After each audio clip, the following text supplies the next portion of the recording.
Hey guys, welcome to the channel. How are you doing? I hope you're ready to know the 10 most anticipated games of September because I'm pretty sure you're going to enjoy them all.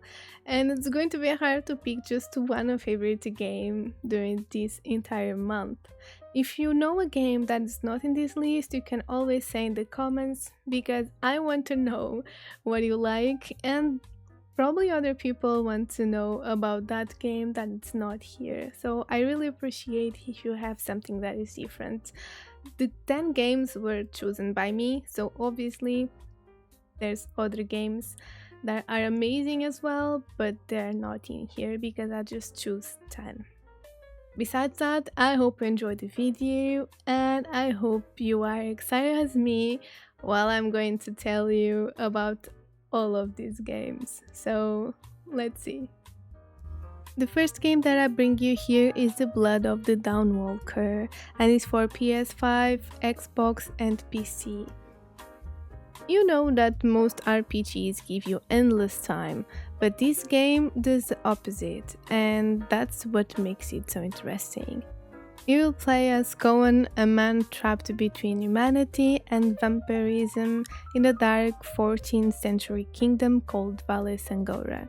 And to simplify the story, a vampire ruler has taken control of the region, and Cohen is trying to save his family before time runs out. This game is going to unfold across 30 in-game days and nights, so the world keeps moving even when you are not ready. During the day, Cohen fights with swords and X magic, while the night transforms him into a much deadlier predator, with abilities like teletransportation, wall running, and feeding on enemies. It looks like the developers want players to constantly choose between human morality and vampire power. What really separates this from other fantasy RPGs is the time pressure. Every decision matters because you can't do everything.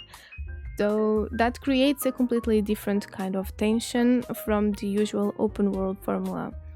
With the former Witcher 3 developers leading the project, this has become one of the most closely watched RPGs of 2026. Not every anticipated game needs monsters, vampires, or giant swords.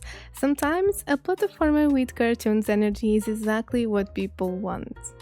Marsupilami 2 brings players back to the colorful jungles of Palombia, where the Marsupilamis are once again caught up in a new adventure filled with exploration, platforming, and plenty of chaos.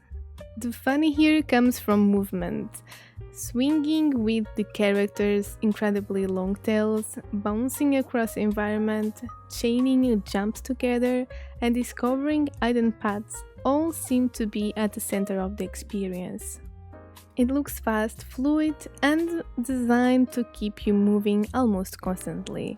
The levels also appear much more varied than before, with new environments, collectibles, and platforming challenges that reward curiosity rather than simply reaching the finish line.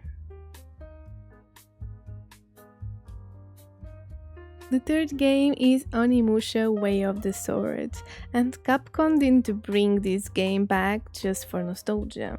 Everything shown so far suggests they are treating this like a major modern action game. The story follows the legendary samurai Miyamoto Musashi in a supernatural version of feudal Japan, where demoniac Genma creatures have turned the country into a nightmare. The combat immediately stands out because it looks deliberate rather than chaotic. Instead of endless combos, the fights seem built around timing, positioning, and reading enemy attacks. The Oni Gauntlet allows Musashi to absorb souls from defeated enemies, unlocking stronger abilities and new combat options. One thing that really impressed people is how cinematic the sword duels look. The animations have weight, the impact feels heavy, and every encounter appears to demand concentration. Capcom recent action games have been incredibly strong, and that's a huge reason the hype is real. This could end up being one of the standout melee combat games of the year. Now comes the game that I will definitely run from it. Halloween, the game. Imagine hearing footsteps behind you and already knowing who it is. Halloween, the game, looks built around that exact feeling. Michael Myers isn't present as a boss to defeat, it feels like a force that constantly interrupts your plans. The game appears to focus on stealth, survival, and exploration, with players searching for tools, unlocking escape routes, and trying to avoid a killer who is physically stronger and much harder to stop than a typical horror enemy. What makes the concept interesting is that Michael seems to function as a persistent threat. Based on what has been shown so far, he can appear unexpectedly and force you to change your approach instead of simply following a script sequence. The atmosphere looks like one of the game's strongest weapons, with empty streets, dark houses, and a constant sense of tension. Horror games are having a huge moment right now, and the proper Halloween adaptation has been something fans have waited for years. If it captures the sense of the films, it could become a major horror release. This month we have so much incredible games, and this is one of the favorites. Marvel's Wolverine is a standalone story developed by Insomniac Games, set in the same universe as the studio's Spider-Man games. The focus appears to be on a darker and more personal chapter of Wolverine's life. Combat looks aggressive from the very first footage. The claws are always involved, enemies are pushed around constantly, and Logan's healing factor seems designed to reward the relentless pressure instead of defensive play. You take damage, recover quickly, and stay in the fight. The tone is probably the biggest surprise. This doesn't look like a colorful superhero adventure, it looks much grittier, with a stronger emphasis on violence, survival, and Logan's personality. Insomniac has already proven it can deliver cinematic storytelling and incredibly polished action gameplay, so expectations are naturally high. For a lot of players, this is the game that could define PlayStation's 2026 lineup. You know that some games announcements make people nostalgic, and Dawn of War 4 made strategy fans start talking about building orders again. The game returns to the brutal Warhammer 40,000 universe, where massive armies, alien factions, and endless warfare dominate everything. Campaign details are still limited, but the series has always been driven by large-scale faction conflicts. The interesting part is how much emphasis seems to be placed on battlefield control. You are not just producing units, you are managing positioning, timing abilities, controlling resources, and reacting to multiple threats at once. Different factions are expected to play very differently, which has always been one of the series' biggest strengths. Learning one army doesn't automatically mean you understand another. Fans are especially hoping for a return to the tactical depth that made the classic Dawn of War game so memorable. RTS games have been gaining momentum again, and Warhammer remains one of the strongest settings in the genre. If this delivers, it could dominate strategy discussions for months. The next game is Dune Awakening, and I know it's already been released, but not for PS5. That's why I'm going to talk about him again. So for the ones who doesn't know, you are basically going to run across arachnids with almost no water, and I know this sounds a terrible vacation, but sounds like a great survival game. Dune Awakening takes place in an alternative version of the Dune universe where Paul Atreides was never born. You create your own character and become involved in the struggle for power across the desert planet. Survival is at the center of everything. You will gather resources, build bases, craft equipment, upgrade technology, and deal with the constant danger of the desert itself. Sandworms are not just background creatures, they can completely change the way you travel and explore. The game also includes faction politics, allowing players to align with powerful groups and influence events across Arrakis. And one of the biggest talking points is the combination of survival mechanics with the scale of the Dune universe. It's not just about staying alive, it's about becoming part of a much larger conflict. And for anyone who loves open world survival games with strong world building, this is easily one of the most ambitious releases of the month. You know what's funny is when you are closer to Halloween season, there's a lot of horror games coming. And we have another one for this month, Silent Hill Townfall. You know what is the scariest thing about Silent Hill? Is usually what the game refused to explain? Yeah, if you know, I guess you are a fan. Townfall seems to understand that perfectly.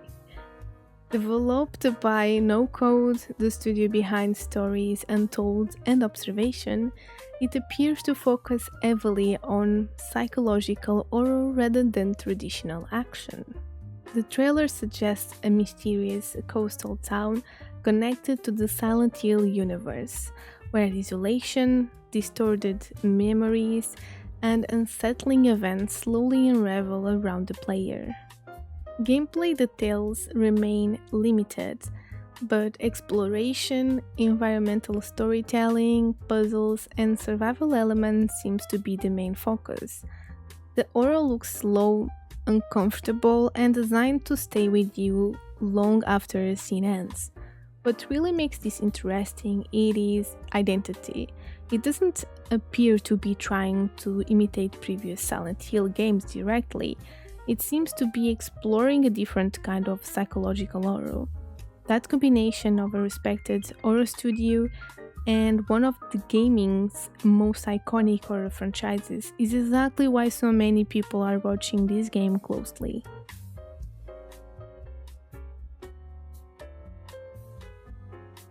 Here's coming another big game, Control Resonant.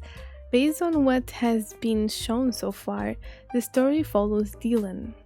As supernatural forces distort New York itself, creating environments that constantly shift and challenge the player's perspective.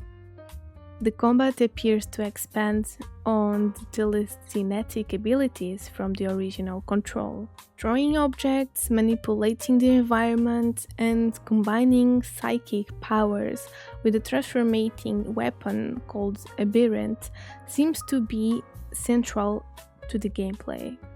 The most unusual part is the reality distortion. Entire locations appear capable of changing shape dynamically, which could affect both exploration and combat in unpredictable ways.